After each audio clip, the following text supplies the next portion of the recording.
akkuma viidiyoo tana bantetti rakkoon ta'e hundi furmaata argattu. Akkuma aamiin jettetti rabbiin siif haa qeebalu du'aa'ii ta'e hunda. Akkuma sheer gootetti khayriin ati firraa quban qabne hundi kara kee sheeraa godhamtu. Rabbiin subhaanahu wa ta'ala cinqii rakkoo gadda hiraar jalaa rabbi najaasi haa baasu.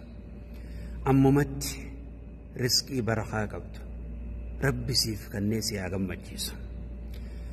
Riskii khayriin hojjettu qabeenya maallaqa guddaa kan barakaa qabu ka khayriin hojjettu karraa sadaqattu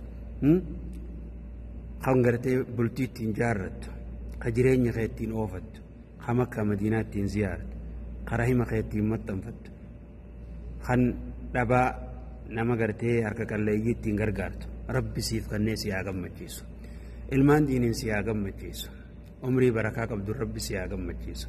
Fayyaa guutuu rabbi si haa gammachiisu. Yaa ka dhukkubsattu ammuma rabbi si haa fayyisu. Yaa ka quraanii si jabaate ammuma rabbi si haa laaffisu. Rabbiin ammumatti si haa laaffisu. Ka barnoonni si jabaate rabbi amma si haa laaffisu. Barnootuma hunda keessattuu nama tokkoffaa ba'u rabbi si haa godhu. Nama barnoota san keessa tokkoffaa ba'ee barnoonni san isa fayyadu rabbi si haa godhu. Barnoota barakaa qabu rabbi isin haa barsiisu. Hamaa fi hamtuu rabbi isin irraa qabu.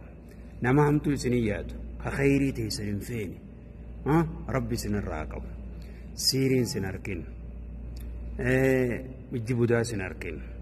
Warri falfalaan deemu, warri siiriin deemu, warrummaan gartee hamtuu adda addaatiin deemu hundaa'uu rabbi isin garsiisin. Rabbi isin irraa qabu. Warra bultii ta'e isin facaasu. Jetteen isin jidduu deemu rabbi isin irraa qabu. Jireenya keessan keessatti bultii teessan keessatti hamtuu rabbi isin irraa qabu. Bakka deemtanitti bakka diirga akka galtanitti bakka jirtan hundattuu rabbi nageessanitti haa ta'u. Imaana bareedaan isin haa gammachiisu.